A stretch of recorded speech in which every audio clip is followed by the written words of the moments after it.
أكثر المشاكل اللي تواجهنا ونحن داخل برنامج الأدوبي بريمير هي التعليق واللاج والخروج المفاجئ من البرنامج. أكيد السرعة في المونتاج تعتمد على المعالج وكرت الشاشة اللي عندك أو اللي نستخدمه، ولكن اليوم راح أعطيك مجموعة من الخطوات اللي راح تخليك تشتغل بسلاسة أثناء عملية المونتاج داخل هذا البرنامج اللي يعتبر أفضل برامج المونتاج على البي سي، وإن شاء الله راح تحصل على نتيجة وفرق كبير قبل وبعد تطبيق هاي الخطوات اللي جربتها أنا شخصيا واستفدت منها إلى حد كبير في السرعة والسلاسة على هذا البرنامج العملاق من برامج أدوبي. لا تنسى دعمنا بزر اللايك تحفيزا لنا، ولا تنسى الاشتراك وتفعيل زر الجرس ليوصلك المزيد من أعمالنا ونصائحنا على برامج التصميم والمونتاج. ويلا نبدأ بالخطوات.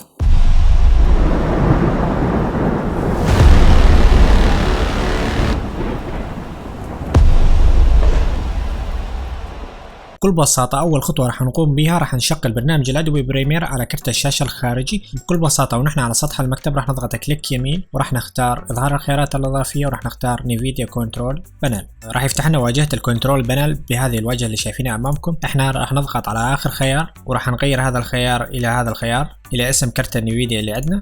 بعد راح نرجع إلى 3D سيتنج وراح نضغط على بروجرام سيتنج وراح نختار برنامج الأدوبي بريمير اللي عندنا.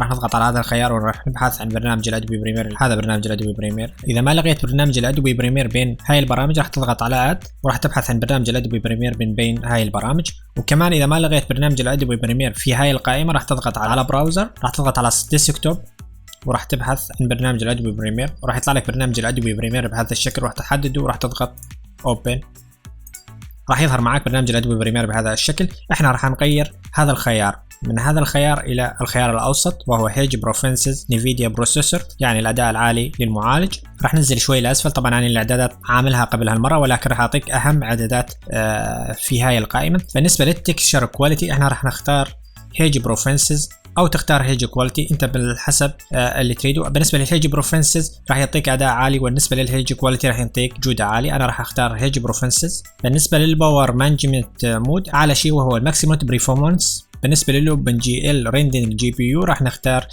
اسم الكرت الشاشة نيفيديا اللي عندنا بهذا الشكل، وبعدها راح نضغط على ابلاي. بهذا الشكل نحن ضبطنا اعدادات الادوبي بريمير على كرت الشاشة الخارجي، وبهذه الطريقة احنا خلينا برنامج الادوبي بريمير يشتغل بأعلى أداء على كرت الشاشة الخارجي اللي عندنا. راح نضغط على كلوز أو إغلاق هاي القائمة وراح نفتح برنامج الأدوبي بريمير اللي مثبتينه. أنا مثبت نسخة أدوبي بريمير 2022. الخطوة اللي بعدها راح ننتقل إلى داخل البرنامج الأدوبي بريمير وراح نضبط الإعدادات من داخل الأدوبي بريمير حتى نحصل على أسرع أداء للأدوبي بريمير على البي سي عندنا أو اللابتوب. أنا فتحت مشروع جديد في الأدوبي بريمير واستوردت هاي الملفات. طبعا هاي الملفات 4K. أنا تقصدت أضيف هاي الملفات حتى أشوفكم التقطيع داخل برنامج الأدوبي بريمير قبل وبعد تطبيق هاي الخطوات. لو ضغطنا على هاي الخيار راح تشوف انه ابعاد الفيديوهات عندنا كلها 4K مثل ما انتم شايفين، حتى السيكونس 4K. اول خطوه راح نقوم بها راح نضغط على edit وراح نضغط على بروفنسز وراح نختار ميموري.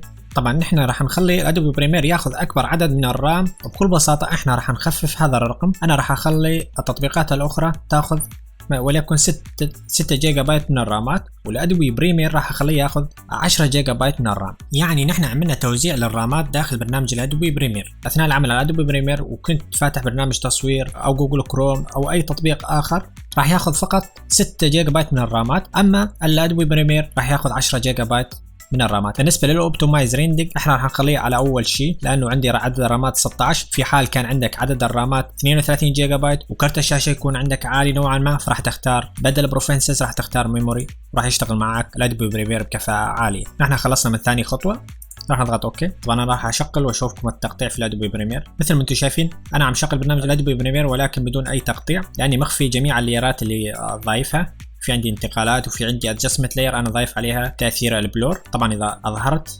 الطبقات مثل ما انتم شايفين اذا تحول هذا اللون بعد اضافه الفلاتر على المشروع الى اللون الاحمر، هذا دليل انه البريمير عم يشتغل في اسوأ وضع على اللابتوب او البي سي اللي نشتغل عليه. اذا كان اصفر دليل انه يشتغل بكفاءه جيده ومريحه للبريمير. وكمان نستطيع نحول هذا اللون الى اللون الاخضر بعد ما نعمل ريندر للإفكتات المضافة على المشروع. حتى نستطيع انه نشتغل بالمونتاج داخل الادوبي بريمير واللون الاحمر موجود طبعا اللون الاحمر راح نتخلص منه في نهايه المونتاج عبر الضغط على السيكونس، وراح نضغط ريندر انتو اوت، او راح نضغط ريندر افكت او انتر من لوحه المفاتيح. هذا اللون الاحمر راح نتخلص منه بعد ما نخلص من المونتاج. ولكن احنا بدنا نمنتج داخل برنامج الادوبي بريمير، اللون الاحمر موجود بدون ما نحس اي تقطيع داخل برنامج الادوبي بريمير. وبكل بساطه في اسفل شاشه البريفيو او شاشه العرض في عندنا البلاي باك، راح نضغط عليه وراح نختار اما نص او ربع او 1/8. مثلا انا عندي هذا الملف 4K فراح اختار 1/8 حتى احصل على سرعه عاليه في المونتاج في الادوبي بريمير. وكمان راح اضغط على هذا الخيار سيتنج وراح اغير الريزوليوشن كمان على 1/8 راح اعمله. وايضا راح اضغط كمان مره. بالنسبه للهيج كواليتي اذا كانت محطوط عليها اشاره صح بهذا الشكل احنا راح نزيل عنها اشاره الصح اذا كانت موجوده. وكمان في عندنا خطوه مهمه ايضا راح نقوم بها، ولكن هاي الخطوه لازم تكون انت عاملها اثناء انشاء البروجكت. في حال نسيت تعمل هاي الخطوه راح تضغط على فايل وراح تنزل الى البروجكت سيتنج وراح تختار هذا الخيار، راح تخلي الريندر يشتغل على كرت الشاشه الخارجي اللي عندنا بهذا الشكل، وبعدين راح نضغط اوكي. وكمان في عندنا طريقه ثانيه انا استخدمها احيانا اثناء العمل على ادوبي بريمير، هو راح نضغط على اشاره الزائد اللي موجوده وراح نضيف هاي الاداه الاف اكس وراح نسحبها على قائمه الادوات اللي موجوده اسفل شاشه البريفيو وراح نضغط اوكي. طبعا فائده هاي الاداه اذا ضغطنا عليها راح تخفي لي اي افكت موجود على البروجكت اللي عملناه، ممكن تساعدك في المونتاج في الادوبي بريمير حتى تستطيع انك تمنتج بسلاسه داخل برنامج الادوبي بريمير. كمان في عندنا خطوه اذا حسينا في لاج وتقطيع داخل برنامج الادوبي بريمير راح نضغط على السيكونس وراح نضغط سيكونس سيتنج، راح نفتح اعدادات السيكونس اللي عندنا وراح نزيل علامه الصح عن هذا الخيار بهذا الشكل وراح نضغط اوكي. هاي الخطوه كمان راح تساعدك في السرعه في المونتاج داخل برنامج الادوبي بريمير. ومبروك عليك تسريع اداء البرنامج، وان شاء الله لن تعاني من التقطيع واللاج داخل هذا البرنامج مره اخرى. وشكرا على المشاهده والسلام عليكم ورحمه الله وبركاته.